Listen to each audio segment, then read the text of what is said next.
Hi church, welcome again to this devotional.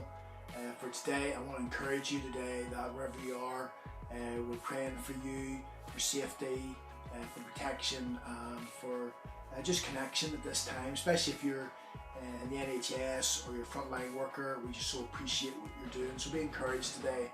And for the rest of us, all playing our part in some shape or form, either by staying at home or praying and encouraging other people with a text or a message. Let's just together now study God's Word for a few moments a day and get some sustenance and some fresh insight into what He's maybe saying and doing in this situation, in this season. So, good morning church, good to see you. And I'm going to read from Isaiah 40 today, verse 27 to 31 again. If you have time during the day or during the week, why don't you go back to this passage and read it for yourself. But here's what it says. Why do you say, O Jacob, and complain, O Israel? My way is hidden from the Lord. My cause is disregarded by my God. Awful thing to think that you've no way to go, you've no direction in your life, or that somebody's not listening to you. But this is what Isaiah says. Do you not know? Have you not heard? The Lord is the everlasting God, the creator of the ends of the earth. He will not grow tired or weary, and his understanding no one can fathom. He gives strength to the weary and increases the power of the weak. Even youths grow tired and weary, and young men stumble and fall. But those who wait on the Lord will renew their strength. They will soar on wings like eagles. They will run and not grow weary. They will walk and not be faint.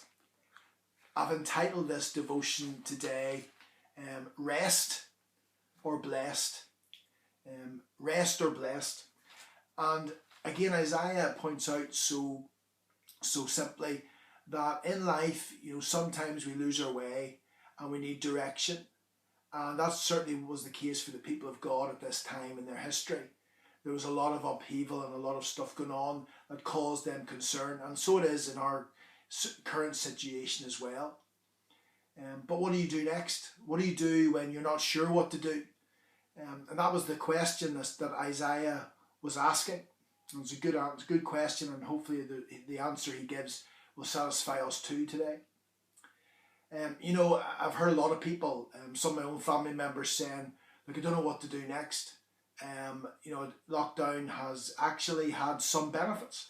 And while we're mindful for those who are sick and those who are really struggling, and not meaning to undermine that or diminish that, there have been some pluses in all this. For sure, people are tidying their houses, they're getting a few jobs done, the gardens are maybe a bit tidier. There's things that they've meant to get to for months, perhaps years, and suddenly the lists are getting smaller. But what do you do when you've done all that? I've had a few people say to me, I don't know what to do next now. Everything's sitting right. I don't know what to do next.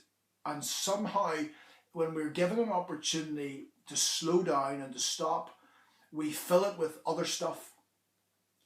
And so the question is, what's the way? What's the direction? And Isaiah poses this question. And he answers it by discussing and by drawing our heart's attention to one of the characteristics of God. He says he doesn't rest. He provides strength for those that need it. The Lord himself will strengthen us. He doesn't grow weary. Even young people get weary. In this season, mental health is such a big thing. And the amount of young people and young adults who are struggling in this season because they don't have activity, they don't know what to do, it's really grown. And we need to be mindful of that. But here's the lesson I want to encourage you with. You may be thinking, what am I going to do next? What am I going to do today with this gap that I have in my life? What am I going to fill it with? I want to encourage you to fill it with God. I want you to encourage you to be restful. You see, the description in Isaiah 40 is of the eagle, the illustration. And the eagle soars, and then it runs, and then it walks. Look at the slowing down of that animal. At first, the eagle is soaring, and that's an image like of a fast-moving bird, able to see its prey from a height above the land, and it swoops down so quickly upon a little mouse or whatever it is that it's chasing. And you know, that speed that it's travelling at can only be maintained for a certain time. It needs to slow down, it needs to run, and then it needs to walk. That's the order that God is encouraging us to follow today. We soar and we go at 100 miles an hour, then we need to run, and then we need to walk. You know, you can see a lot more actually when you walk than when you soar. Sometimes the speed is a barrier to us really appreciating what's around us. And the challenge is today, look, in the middle of all this, are you resting? Are you actually experiencing the rest that God would have you enjoy? It's okay to rest. It's okay to enjoy His presence. It's okay to read a bit more. It's okay to pray a bit more, to be in worship a bit more, to go out for a walk and enjoy creation a bit more. I think that's one of the things that God wants to say to us in this season. Will you truly rest? Let's not speed up. Let's not go the opposite way. Let's not be feeling like the guilt of being busy again. Let's enjoy the gaps that God allows us to have. Then my mind went, and I know we've looked at this maybe before, but here's a passage that also reinforces what we're looking at today.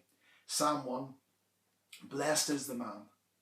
And I want to challenge us again. Are we restful or are we blessed? Which is it, rest or blessed? You know, you can slow down and you can rest.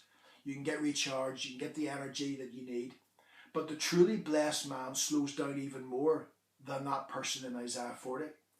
It says that the blessed person doesn't walk in the counsel of the wicked, or even stand in the way of sinners, or sit in the seat of mockers. But his delight is in the law of the Lord, and in it he meditates day and night. He's like a tree planted by the streams of water, yields forth its fruit in its season, his leaf does not wither, and whatever he does prospers. You want to be really blessed today? You can be resting, that's for sure, but you can be blessed by even slowing down further. Don't just walk, don't just stand, don't even just sit, but be planted, be fixed, don't move.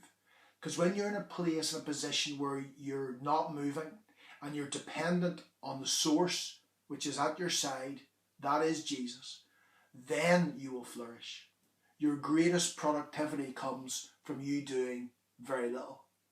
Again, I wonder in this season, would the enemy want to throw at us busyness again, get us all active and moving around more than we need to? Let's embrace what God is teaching us, the church, in this season. That actually your greatest strength, your greatest productivity, the season of flourishing and producing fruit, even this evergreen tree that we're talked about, is talked about in Psalm 1, it only occurs when people slow down enough to be planted. So, I don't know if that helps you today or not. I hope it does. But here in the middle of all the activity, we're encouraging Isaiah to slow down. Those of us that soar, we need to run. Those of us that run, we need to walk. But David reminds us in Psalm 1 that even those that walk need to slow down, to stand, then to sit, and then to be totally still and hear from God and allow Him to grow us in this season, because He is the source of all life and all productivity. So be encouraged today, church. There is a way, but it means drawing close to the source again. And I pray you experience that today. God bless.